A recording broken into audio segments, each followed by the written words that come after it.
When tying smaller Sparkle Duns and Comparaduns, finding deer hair appropriate in size to tie those flies can sometimes be pretty challenging.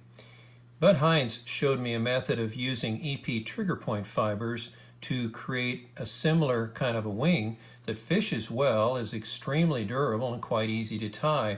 It makes a great look to a Comparadun, has a nice sparkle and sheen to it, and it looks pretty slick. Except sometimes you can run into a problem. It's a similar problem that I addressed in the previous video that I did on Comparaduns. Let me show you what that is.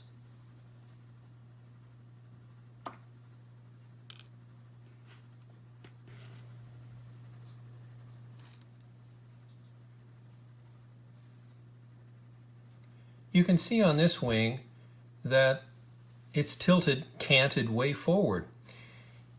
You may recall from some Comparaduns you've tied in the past that the wing may be upright when it leaves your vise, but as soon as it hits the water, that wing will descend down toward the eye. Well, simply even in tying this fly, once I was done with the fly in short order, it just assumed that position. I can pull it back upright as it was when I tied it, but just by handling it, it's going to fall back down again. I did something wrong. Let's think about that and see if we can come up with a better approach.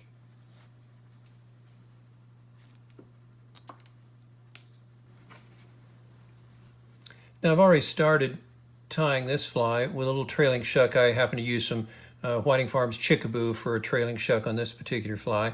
I've made my thread foundation. I have a bare piece of shank right up here that we'll take advantage of in just a little bit.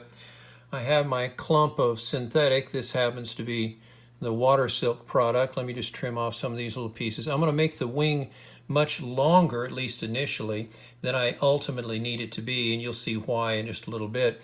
I'm going to spin my bobbin holder in a counterclockwise direction to twist the thread so that the thread is going to kick back toward the back.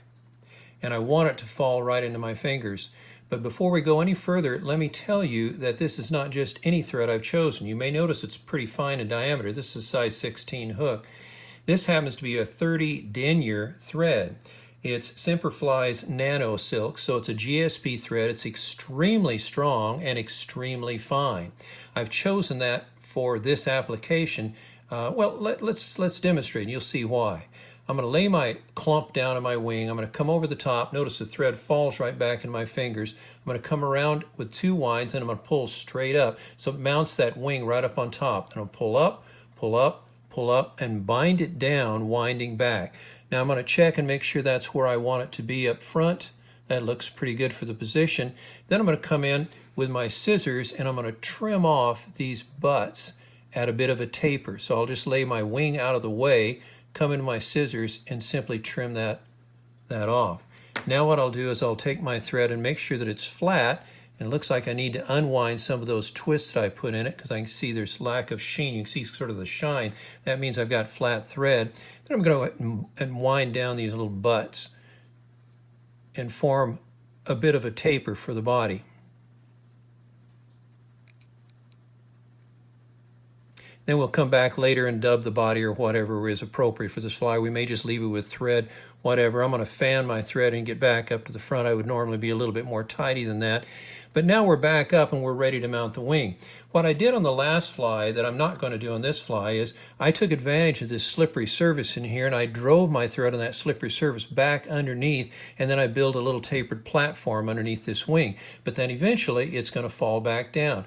Well, that's probably the approach that many folks would do on a typical Comparadun Sparkle Dun with deer hair.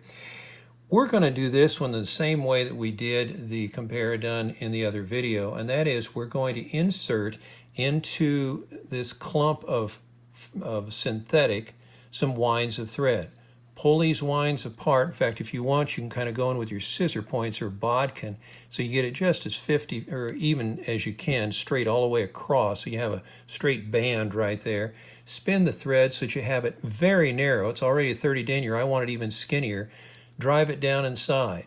Come around and grab another little clump. Make sure and get all the fibers even to either side.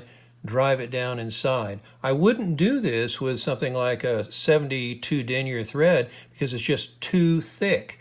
But with these fine fibers, you can drive this skinny thread down inside of it, and it works quite nicely. You can already see these fibers are going to stick upright very nicely. We'll grab this last little clump. Probably don't need to do one more, but I will.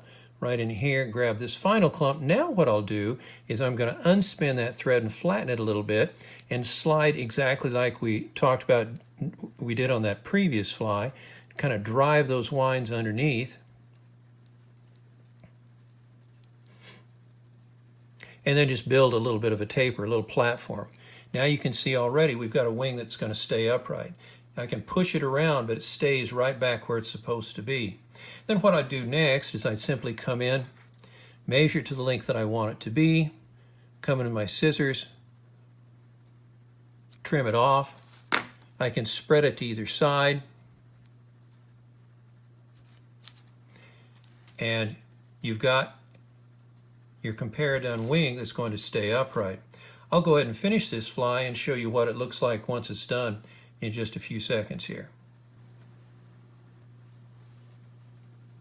Here's the finished fly. You can see the wing now is very upright. It's going to stay upright when you fish the fly, much better than it would if you had not bound the thread through the clump of synthetic. You may recall at the beginning of the video I mentioned that Bud Heinz told me that he was using Enrico Puglisi's trigger point fibers for his wing. And then I mentioned that what I was using was a product from Fly Tyer's Dungeon that's called water silk. And I wanted you to see that they're microscopically, actually, they appear to be, to me, under 250 magnification, almost identical to one another. You can get them a variety of colors in both. These are not the same color, obviously, but you can also see that this product is half the amount of this product over here. This product to begin with, much less having twice the amount, is about 1/3 the price of the trigger point fibers. Trigger point is pre-treated with a floatant.